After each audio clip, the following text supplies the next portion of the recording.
प्रस्तुत है रूपक, जुबां कहते हैं हिंदी आप जिसको। ये रूपक हिंदी साहित्य के द्विवेदी युग पर आधारित है। इसके लेखक हैं प्रोफेसर वशिष्ठ द्विवेदी अनूप। वाचन अरुण पांडेय और सना सलीम। प्रस्तुति सहयोग अरविंद गुप्ता। प्रस्तुति अरुण पांडेय, संयोजक राजेश कुमार गौतम।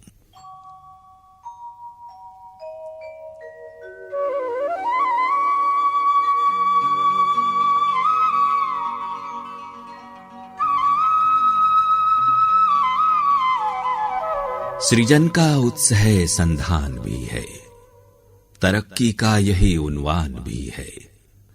जुबां कहते हैं हिंदी आप जिसको, फकत भाषा नहीं पहचान भी है। निसंदेह हिंदी आज विश्व फलक पर अपने संपूर्ण गौरव के साथ सुशोभित है। हिंदी की भाषा और साहित्य विषयक ये यात्रा एक साधना सदृश है। इसमें अनेक साहित्य ऋषियों की अनवरत आहूतियां हैं। हिंदी को साहित्य ही नहीं वरन भाषा के स्तर पर सुदृढ़ बनाने में द्विवेदी युग का महत्वपूर्ण योगदान है। वस्तुतः हिंदी साहित्य का द्विवेदी युग भारतेंदु युगीन साहित्य का विकसित और अगला चरण है। यहाँ पुरानी कविता की कुछ परंपरागत और अप्रासंगिक हो चुकी प्रवृत्तियां कमजोर होती हुई तथा नवीन सामाजिक दबाव के परिणाम स्वरूप कुछ नई प्रवृत्तियां जुड़ती हुई लक्षित होती हैं।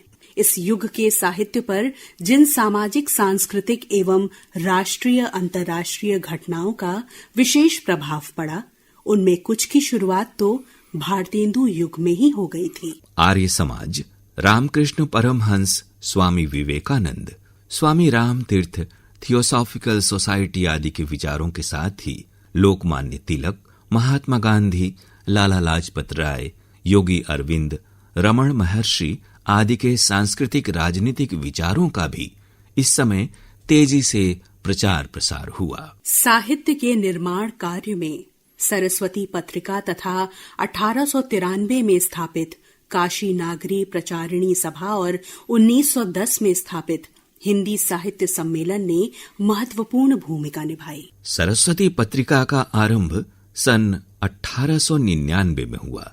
सन 1903 में इस पत्रिका के संपादन का भार आचार्य महावीर प्रसाद द्विवेदी ने ग्रहण किया। इस पत्रिका के माध्यम से द्विवेदी जी ने साहित्य के सर्वांगीण विकास में महत्वपूर्ण भूमिका अदा की। उनकी प्रेरणा से गद्य और पद्य दोनों की भाषा खड़ी बोली बनी और भाषा का परिष्कृत और परिमार्जित रूप सामने आया। महावीर प्रसाद द्विवेदी की विलक्षणता की चर्चा करते हुए साहित्यकार रामजी प्रसाद भैरव। आचार्य महावीर प्रसाद द्विवेदी जी का योगदान हमारे हिंदी साहित्य में इतना बड़ा है कि सदियों बाद भी उन्हें याद किया जाएगा। सरस्वती पत्रिका के संपादक के रूप में नहीं बल्कि उनके संपूर्ण साहित्यिक योगदान को लेकर के 1903 में जब वो सरस्वती पत्रिका के संपादक बनाए गए तो उन्होंने रेलवे की नौकरी को छोड़ दिया। और रेलवे की नौकरी भी उस समय के हिसाब से देखा जाए तो 200 रुपए माहवार की नौकरी बड़ी नौकरी कही जाती थी और 25 रुपए महीने की नौकरी सरस्वती पत्रिका के संपादन के रूप में स्वीकार किया। ये बड़ी बात थी उस जमाने के हिसाब से। महावीर प्रसाद द्विवेदी ने जिस समय संपादन शुरू किया उस समय कहानी को कोई नाम नहीं दिया गया था। कहानी के अस्तित्व को लेकर बहुत सारी बातें थी, उसके नाम को लेकर के आख्यायिका कोई कहता, कोई चीज कहता, कोई गपाष्टक कहता, सब अलग अलग नाम थे। लेकिन कहानी नाम जब आई तो महावीर प्रसाद ने उसकी भाषा, बोली, शैली को लेकर बहुत बड़ा काम किया। एक उदाहरण मैं दूंगा कि मुंशी प्रेमचंद की एक कहानी जिसको हम लोग पंच परमेश्वर के नाम से जानते हैं, वो कहानी जब महावीर प्रसाद द्विवेदी के पास आई थी तो पंचों में परमेश्वर उसका नाम था, जिन्होंने उसको बाद में संशोधित करके पंच परमेश्वर के रूप में छापा। और उसी का परिणाम था कि जब वो कहानी छप के आई तो लोगों के जहन में पंच परमेश्वर बड़ी सहजता से बैठ गया। 17 वर्षों का लगभग संपादन सरस्वती पत्रिका का एक बहुत बड़ी बात थी। उन्होंने तत्कालीन जो लेखक थे उस दौर के, उनको भाषा की दृष्टि से बड़ी सजगता पूर्वक चेताया। इस बात के पक्षधर थे वो कि सहज शब्दों का प्रयोग हो, आम पाठक उसको आसानी से पढ़ सके। मतलब ये कहा जाए कि खड़ी बोली की जो रचनाएं आई उस दौरान द्विवेदी जी के संपादन के काल में, वो रचनाएं धीरे धीरे इतनी प्रौढ़ और सजगता पूर्ण आई कि आज भी उस युग को, उनके योगदान को जाना जाता है। इस प्रकार भारतेंदु युग के साहित्य में यदि हम हिंदी नवजागरण की पहली मंजिल को देखते हैं तो द्विवेदी युग में हम उसकी दूसरी मंजिल को पहचान सकते हैं। जन जीवन के यथार्थ के प्रति, राष्ट्रीय अंतर्राष्ट्रीय घटनाओं के प्रति जो जागरूकता हमें भारतेंदु युग के रचनाकारों में दिखाई पड़ती है, द्विवेदी युग में वो और भी विकसित होती है और उसमें गुणात्मक वृद्धि होती है। इस युग में ऐसे कवियों की एक पूरी पंक्ति हमारे सामने आती है जो राष्ट्रीय आंदोलन तथा जनता के जीवन से सीधे प्रेरणा लेते हुए अपनी रचना में मुक्तिकामी राष्ट्र तथा जाति की आकांक्षाओं एवं संघर्षों को चित्रित करते हैं। साहित्य को जो यथार्थवादी जमीन भारतेंदु युग में प्राप्त हुई, वो द्विवेदी युग में और उर्वर होती है और कवियों की एक पीढ़ी सामने आती है जो परंपरागत कविता के साथ साथ यथार्थवादी दृष्टिकोण से प्रेरित रचनाशीलता के नाते भी अपनी पहचान मजबूत करती है। राष्ट्रीय आंदोलन को जन आकांक्षाओं से जोड़ते हुए जनता को सही मुक्ति की दिशा में अग्रसर करने की बात उसके नेताओं से अधिक जन जीवन की पहचान रखने वाले रचनाकारों की सर्जना के माध्यम से सामने आती है। और ये राष्ट्र के नेताओं का ध्यान न केवल देश और देश की जनता की वास्तविक स्थिति की ओर आकर्षित करते हैं, बल्कि उन नेताओं की सोच को ऐसे विचारों से मुखातिब करते हैं जिनके संदर्भ में ही देश और देश की जनता की मुक्ति सार्थक बन सकती है। झंडा ऊंचा रहे हमारा जैसा गीत जो स्वतंत्रता आंदोलन में जन जन की प्रेरणा बनता है, इसी समय रचा जाता है और लोकगीतों की तर्ज पर शहीदों तथा स्वतंत्रता सेनानियों की निष्ठा का गान करते हुए सर पे बांधे कफनवा हो शहीदों की टोली निकली जैसे गीत इसी समय जन जन की जबान पर गूंज उठते हैं। आचार्य महावीर प्रसाद द्विवेदी एक ऐसे युग प्रवर्तक साहित्यकार थे जिन्होंने आधुनिक भाषा और साहित्य की प्रस्तावना प्रस्तुत की, उसके लिए जमीन तैयार की और साथ ही उन्होंने साहित्य और कविता के लिए अनेक सूत्र दिए जिनके सहारे आगे के साहित्य का विकास हुआ।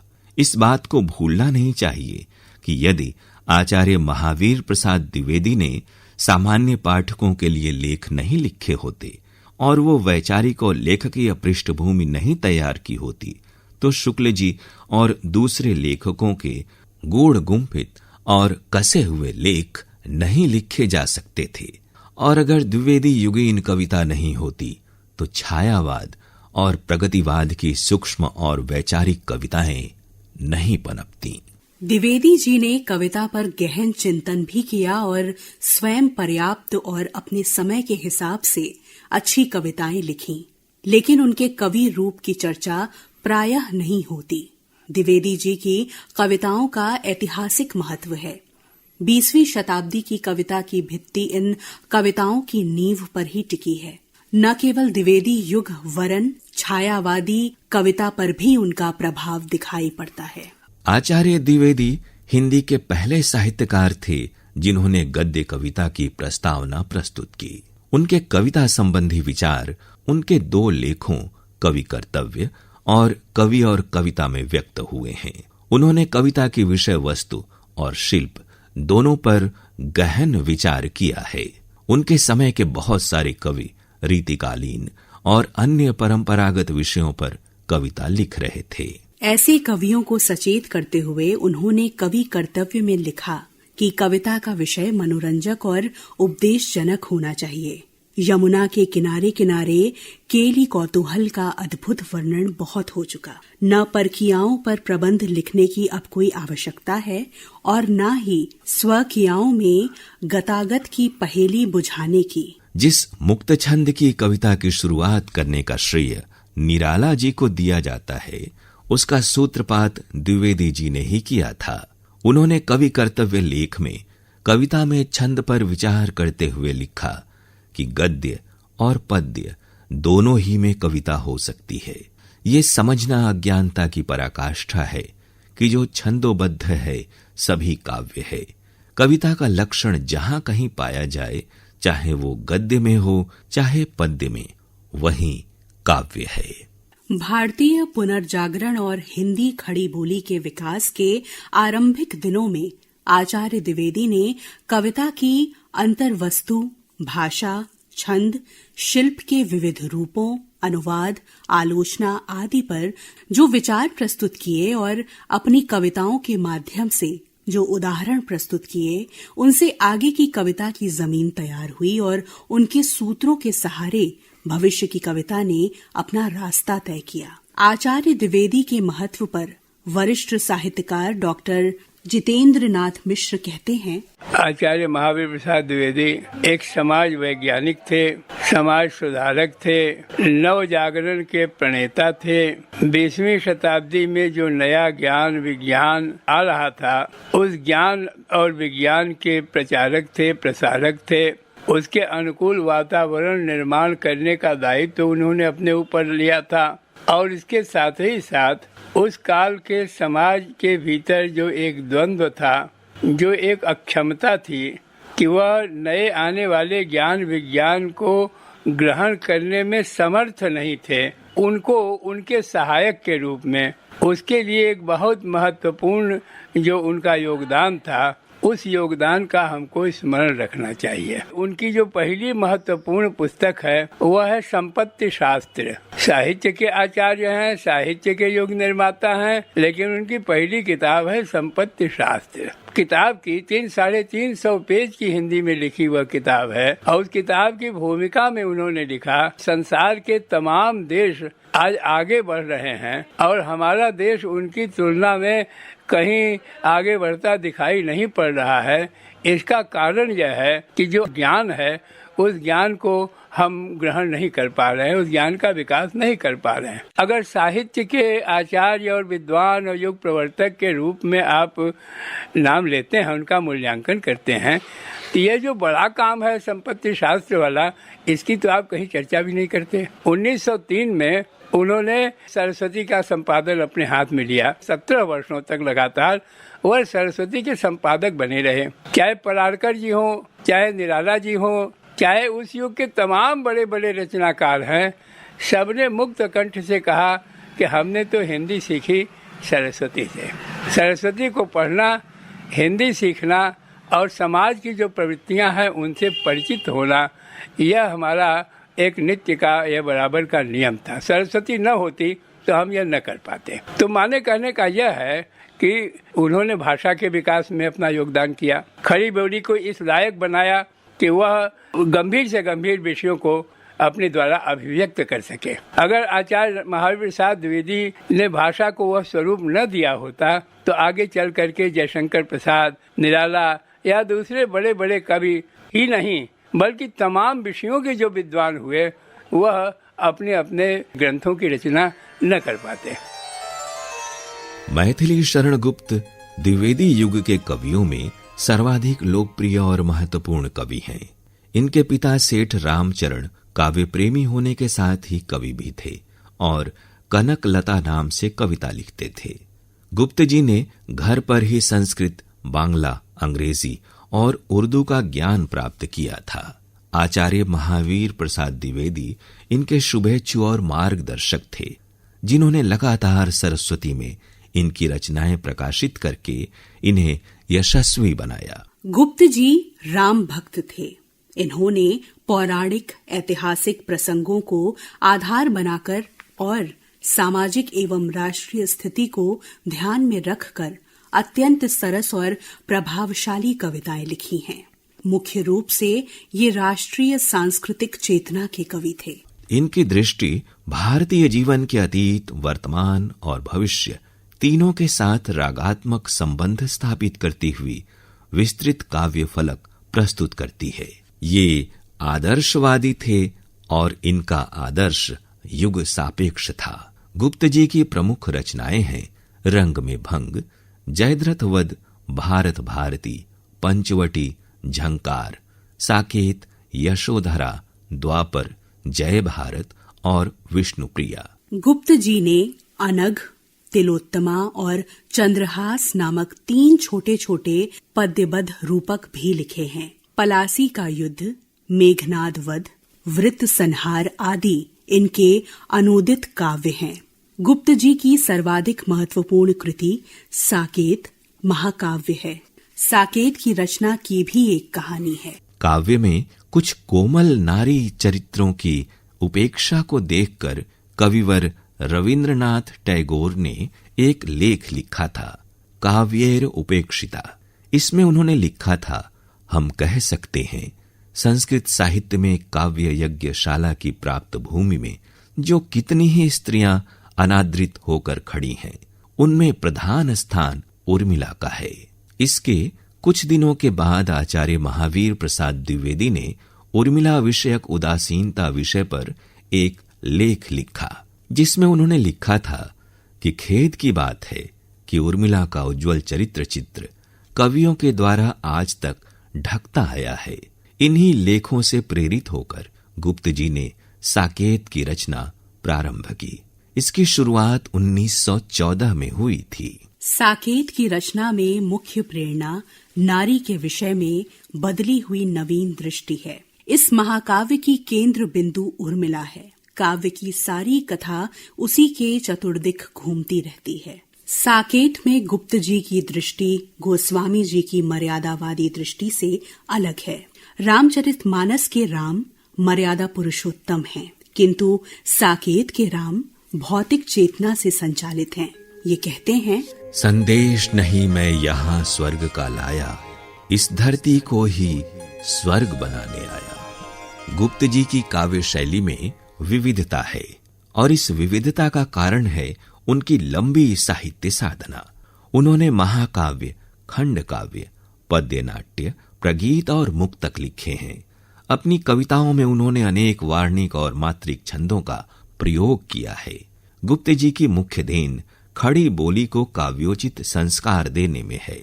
खड़ी बोली की अभिव्यक्ति क्षमता को बढ़ाकर गुप्त जी ने महत्वपूर्ण कार्य किया। उनकी भाषा में तराश और मुहावरेदानी कम है। उनकी भाषा स्वच्छ, स्पष्ट, गद्य भाषा के निकट, व्याकरण सम्मत और संस्कृत की तत्सम शब्दावली से भरी हुई है। उनकी रचनाओं में खड़ी बोली के विकास के सभी रूप क्रमशः मिल जाते हैं। द्विवेदी युग के सशक्त हस्ताक्षर कवि माखनलाल चतुर्वेदी जी का जन्म मध्य प्रदेश के होशंगाबाद जिले के बाबई गांव में हुआ था। चतुर्वेदी जी एक सजग, संवेदनशील एवं उत्साही व्यक्ति थे और आरंभ से ही देश की दशा व दिशा के प्रति जागरूक थे। अपने जीवन का आरंभ इन्होंने एक अध्यापक के रूप में किया, लेकिन पत्रकारिता के क्षेत्र में भी कार्यशील रहे। उन्होंने प्रभा, प्रताप तथा कर्मवीर का संपादन किया। ये एक भारतीय आत्मा उपनाम से जाने जाते हैं। स्वाधीनता की लड़ाई में ये सन 1921 से 1923 और 1930 में जेल भी गए और जेल में ही इन्होंने अनेक कविताओं की रचना की। इनकी रचनाओं का प्रधान स्वर राष्ट्र प्रेम और आत्मोत्सर्ग का है।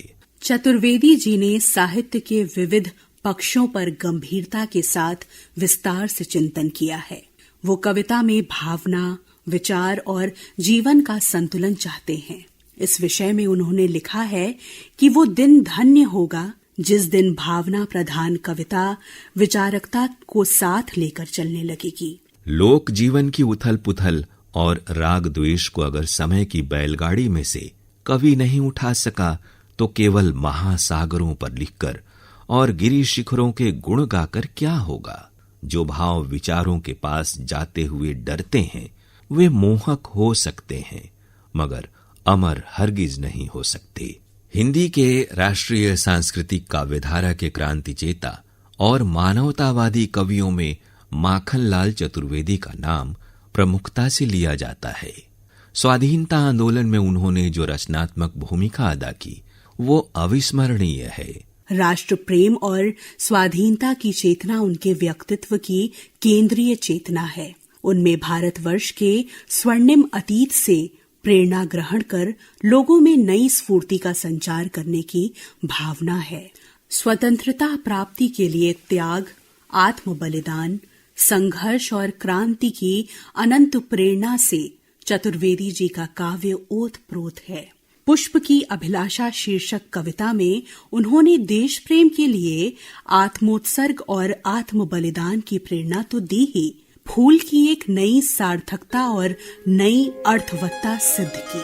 चाह नहीं मैं सुरबाला के गहनों में गूथा जाऊं, चाह नहीं प्रेमी माला में बिंद प्यारी को ललचाऊं, चाह नहीं सम्राटों के शौ पर हे हरि डाला जाऊं, चाह नहीं देवों के सिर पर चढ़ूं भाग्य पर इठलाऊं, मुझे तोड़ लेना वनमाली, उस पथ पर तुम देना फेंक, मातृभूमि पर शीश चढ़ाने जिस पथ जावे वीर अनेक। माखनलाल चतुर्वेदी की रचना धर्मिता पर कवि व्योमेश शुक्ल कहते हैं, द्विवेदी युग सही आशय में क्रांति और उत्थान का नया अध्याय संभव करता है।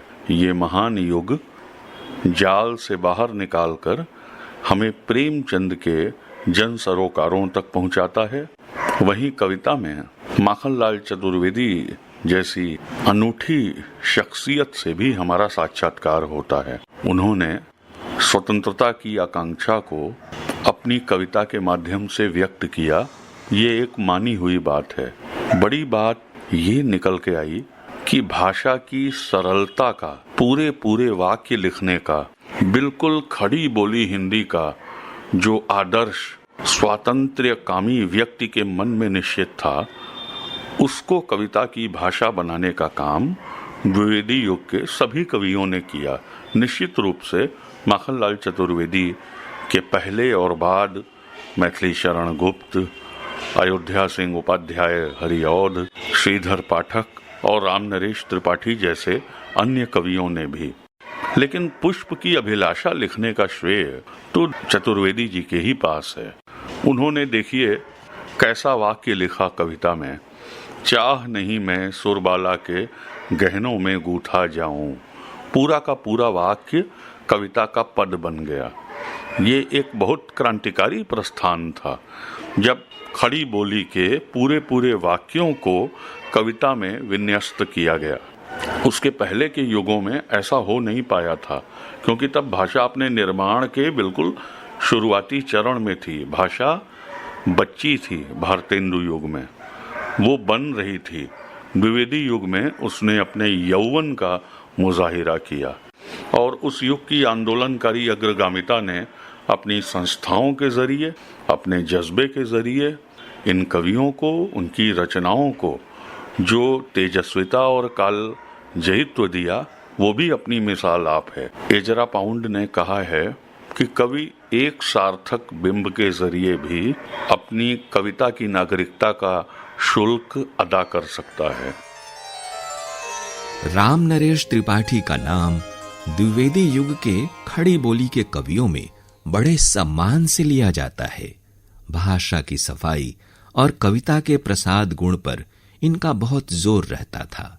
इनका जन्म 1889 ईस्वी में तत्कालीन जौनपुर जिले के कोयरीपुर गांव में हुआ था। सरस्वती पत्रिका के प्रभाव स्वरूप ये खड़ी बोली की ओर उन्मुख हुए। त्रिपाठी जी के 4 काव्य ग्रंथ प्रकाशित हुए हैं, मिलन, पथिक, मानसी और स्वप्न। कवि होने के साथ साथ त्रिपाठी जी समर्थ संपादक भी थे।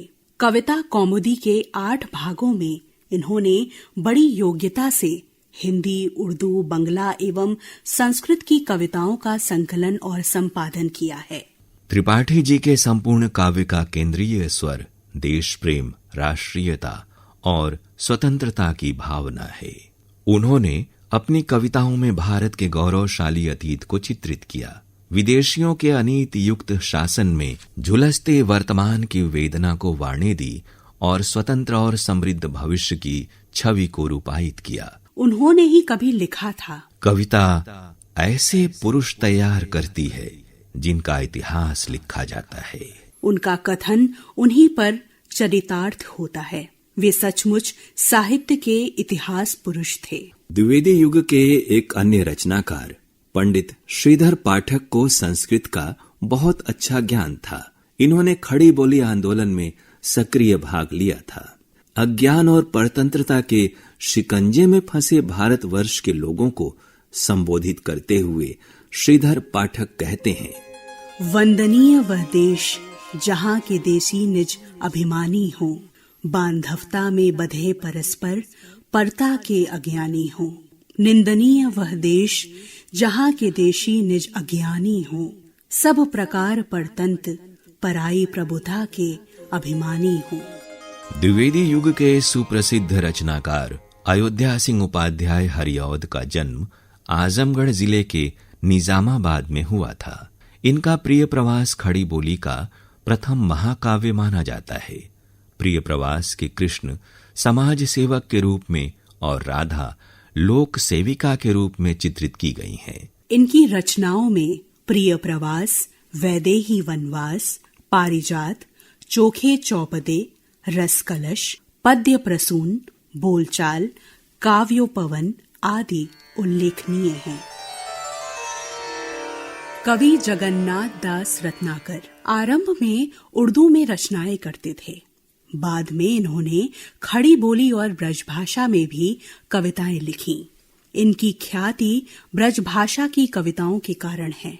इनके छंद सेनापति, देव, पद्माकर और घनानंद से टक्कर लेने वाले हैं। सुभद्रा कुमारी चौहान, सियाराम शरण गुप्त, बालकृष्ण शर्मा नवीन, नाथूराम शर्मा शंकर, सोहनलाल द्विवेदी, रामधारी सिंह दिनकर और श्याम नारायण पांडेय आदि की कविताओं में भी द्विवेदी युगीन कविता का विस्तार हुआ है।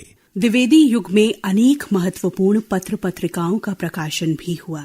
इस युग के पत्रकारों ने हिंदी पत्रकारिता को उत्कर्ष पर पहुंचाया। हिंदी साहित्य की प्रतिस्थापना में द्विवेदी युग के अप्रतिम योगदान की चर्चा करते हुए वरिष्ठ समालोचक डॉक्टर राम सुधार सिंह, द्विवेदी जी का सबसे बड़ा योगदान यह रहा कि उन्होंने गद्य और पद्य दोनों के लिए खड़ी बोली को प्रारंभ किया। दूसरा सबसे महत्वपूर्ण योगदान उनका रहा भाषा का परिष्कार करना, भाषा को प्रांजल बनाना, भाषा को व्याकरण निष्ठ बनाना। यह काम द्विवेदी जी ने कहा। इसीलिए इस काल को कुछ लोगों ने भाषा परिवर्तन का काल कहा है। पहले रचनाएं श्रृंगारिक कविताएं थीं, कुछ समस्या पूर्त की रचनाएं करती थीं, लेकिन द्विवेदी जी ने स्वयं एक जगह कहा भी है कि चींटी से लेकर के हाथी पर्यंत पशु, बूंद से लेकर के समुद्र पर्यंत जल और लघु से लेकर के विराट तक कविता लिखी जा सकती है। महावीर प्रसाद द्विवेदी जी स्वयं अपने कविता लिखते थे और उन्होंने निबंधों का भी विस्तार किया। महावीर प्रसाद द्विवेदी और उनके युग का मूल्यांकन किए बिना हम हिंदी साहित्य का मूल्यांकन नहीं कर सकते हैं।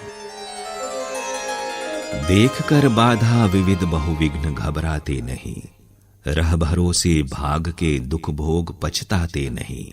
काम कितना ही कठिन हो किंतु उकताते नहीं, भीड़ में चंचल बने जो वीर दिखलाते नहीं। हो गए एक आन में उनके बुरे दिन भी भले, सब जगह सब काल में वे ही मिले फूले फले।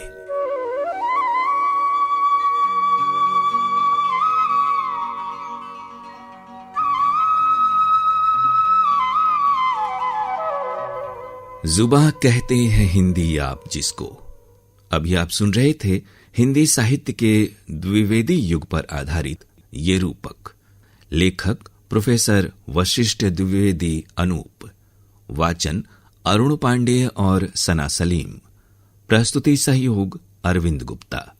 प्रस्तुति अरुण पांडेय और संयोजक राजेश कुमार गौतम।